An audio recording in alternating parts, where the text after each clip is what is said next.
What's up, guys? This is Jason Cruz. Quick update for where I'm at. Hold on. Let me get standing up. Put my jacket on the table.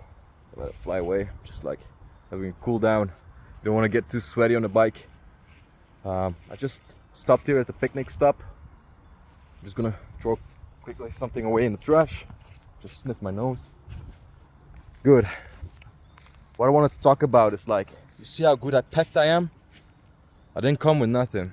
I am prepared. I'm not charging my phone with a power bank, which is yeah, I have it for some time. I don't know how much it is, but it will do the job. So just took up my gloves and yeah, trying to get some materials or show you what I'm packed with. So hold on. I am equipped with a safety blanket and a medical procedure. So if something happens, I at least know what to do and I can be cautious for an emergency, which is perfectly fine to have around. Even if you have some small help, it will do the job. And I really want to point out what you should do, like be aware, get a good overall of the situation and safety for yourself, people around, and the victim. Now, this is what you need to know. C, A, B, C, D, E. So, you saw what is C? It's very easy. It came for blood.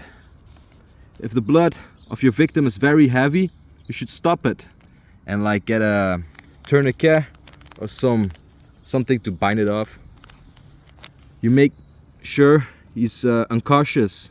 You do a shake and shout and you shout out for help. If somebody's around, the person fall over and he's unconscious or something, you make sure he's wealthy, you stop the bleeding, you make sure he's away and not in shock, and he's not laying in the mud or something. You can drag him or you can put him somewhere nice with a jacket around it and see if it's breathing. So you listen to the person or the victim if it's breathing, if he or she is breathing, and you listen. You feel maximum 10 seconds on his chest. If there's any movement, you really should call. This is number one, call. Most people forget to call or get panicked and run or don't know what to do. Circulation, signs of any circulation, color, temperature. This is about the shock. The person can be in a cold shock or some other shocks. Got different names, but it's about like when the person sees blood, cannot resist against blood. The person will be fainting or gets cold, gets hurt on the head or something, and stuff can get to worse. So is there any signs of it? Keep him warm, keep it calm, because it's apparently a shock. Do know the alarm.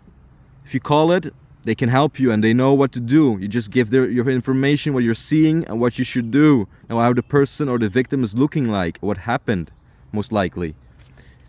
So this is what you should be cautious of. It's a person falling off a ladder or something. It's disabled.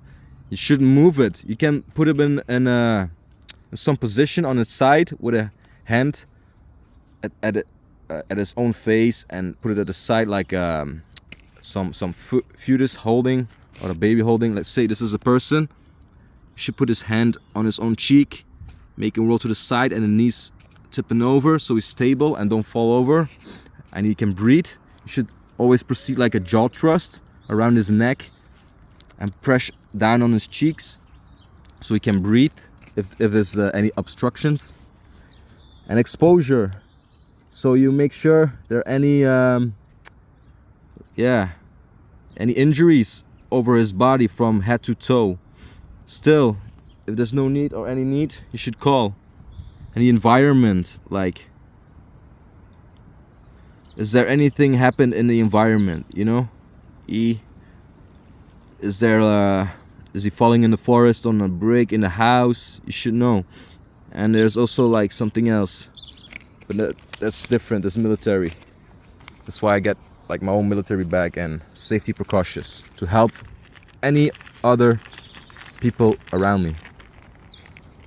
It's really good to have around like a little medical kit. You never know what you came across, and you can offer the help that they need.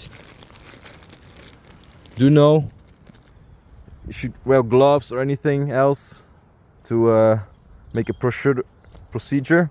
If it's clean, you know, you don't want to get any dirt on a bleeding person. I have a mouth mask to be sure. Yeah, if the person's not breathing like I said, you should do like a finger sweep down his throat or mouth if there's any obstructions, and you can listen to his chest. But we don't do mouth to mouth rebreathing or something. But you can do like a hold up for his heart. Get 2 hands on it and you press it down on his chest if the heart is not beating. But you really should call the emergency number. So during this, helps out also a lot. Yeah, any other than that, you can write down on a piece of paper or something what the time was, what's happened, shock, or the time, especially day and time. It's very important. If you have to stop any bleeding, the doctor in the hospital can check up what time you wrote down when you stop the bleeding. So it's very important that they know this. Okay. Any other than that, it's just a quick overall what I'm carrying with me. I have some other survival materials or kit. Sorry. So I have a fire starter with me, which I tried, but I really didn't use it a lot. Emergency whistle, which I can blow on. So it helps if somebody is around. They will definitely hear this. So it's always good to pack yourself with some safety gear. If my battery dies or something and I don't know the way, I can have a compass. I find my way to a church or a high hill and find my way. It glows in the dark, so yeah. Kind of helps if you are under a street light or a post. If you find your way south out of the forest, which shouldn't be a problem around here. Any other than this, I don't know. Like I said, I have my power bank, my charger, any emergency kit. It's good to carry around when you're alone, and it should do the job. Oh yeah, I got some ear headphones which I can put on and call. If I broke my arm or something, I can still call someone or listen to something on the way out if nothing happening. And I can still riding my bike around and listen to some music, which I'm definitely gonna do when I'm gonna make my way out of here. So I do keep my wallet on my backpack, my jacket. I don't like to put stuff in my jacket when I ride around. It's very hard to move. Excuse me. Take my power bank with me. On the other side, I have my earplugs. These are very expensive. Let me show you what it looks like. It comes with a, oh, they're kind of dirty, sorry, but comes with a tissue, and they are size precisely made. So is there any loud noises or a festival, loud music, any other than that, you can put it in your ear. It works perfectly fine. You can still talk to people, but it's like get some safety rope on it so you won't lose it. It's very important. And then I pack myself with some water and some candy. I have here.